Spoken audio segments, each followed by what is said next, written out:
have a lot to talk about. First, there is the fact that magic is really like a science.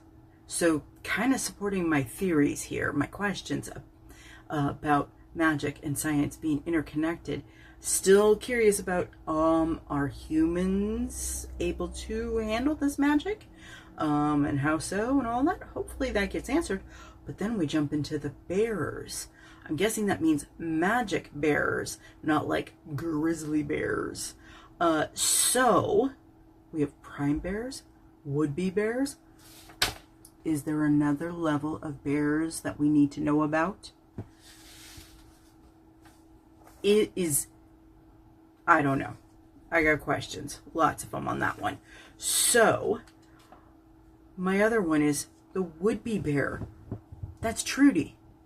Does that mean at some point she could have gained magic? That's very concerning. So now these bears, and if you can gain magic, is it like given to you, like a gift? Is it caught, like the flu? Can it be returned, revoked, removed? I have lots of questions about this. But I also do find it interesting that Nico's in the sack, still, in this void, between places, as Sarika has said. But I'm wondering, because the bag said no clauses, and she's just saying that, he might just get, like give up and not want to be, come out of the sack. Which, I mean, obviously he's gone 9 years of not being Santa Claus. So that's not a surprising thing, in my opinion. But the sack doesn't say no people, no humans. It just says clauses. So I was assuming it had to do with who they are as people, as a family, containing the last name Claus. So I don't know. I'm finding this weird, and I don't know if that's a question that's ever going to get answered for me to the level that I would like to understand. Maybe that'll be in book 2. I don't know. So he does one out. That's good. But it seems that he also needs to do some processing of feelings while he's there. Is that the void's doing? Is it his own doing? So this chapter became part of this thing about, worry and dread.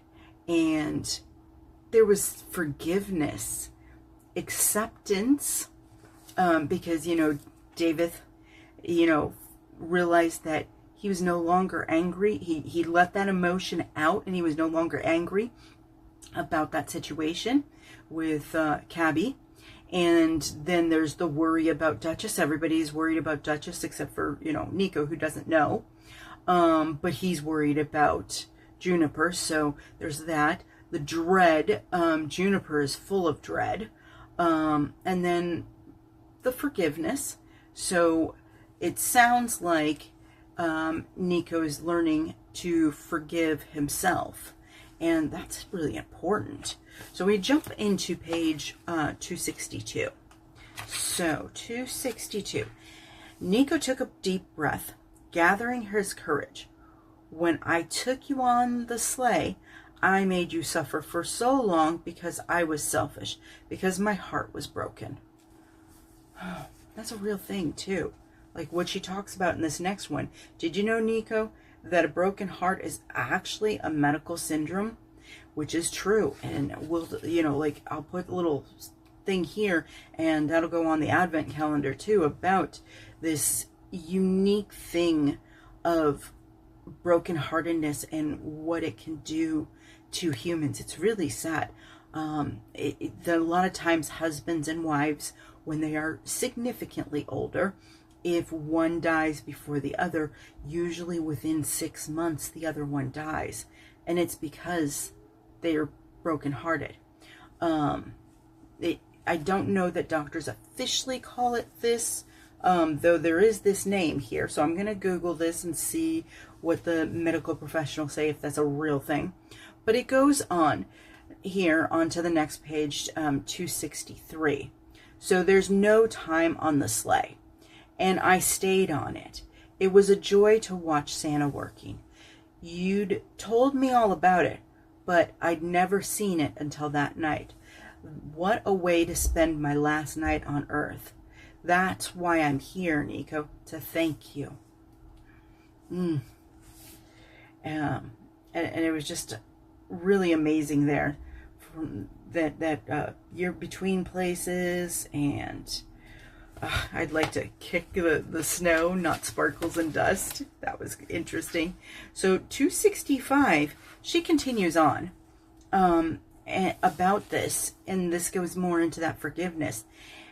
She says, I never really understood the whole Santa Claus thing until I saw you working that night. You changed lives, millions of them. So, and then this interesting thing he says, this day could not get any stranger. So we have a big moment of forgiveness.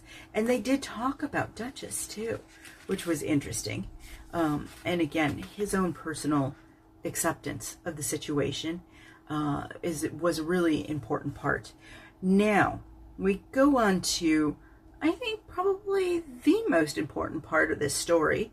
And this part really does highlight how living life for a purpose doesn't have to be this big, grandiose, world-changing thing. It's a simple thing. So we head over to page 266. And this is when Juniper remembers something from her dad.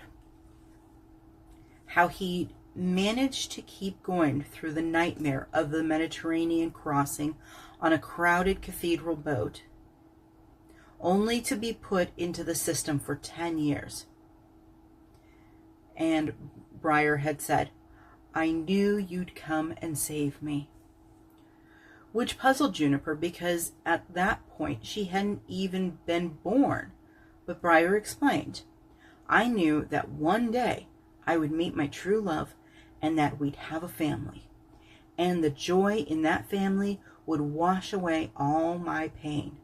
And so when you ask me how I kept going, I say I kept going for you. You saved me. And she thinks about this. Love kept Dad going. So then she continues on and realizes who else has thought of her first, like Skara, and how she needs to think about love in her mission right now. And I think that's a very interesting thing. So now that leads me to Dafydd here. And I love how Dafydd realized that people need Christmas, that he needed Christmas. And that's my question. What are the things, the clues that he discovered in just this little bit of time that makes him realize that Christmas is needed in the world? What kind of things is it?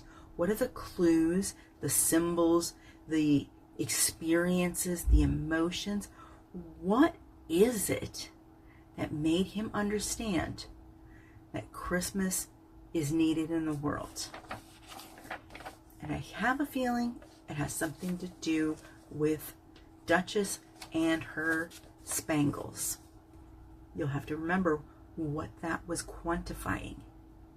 And I will see you in tomorrow's Secret Chapter Society debriefing.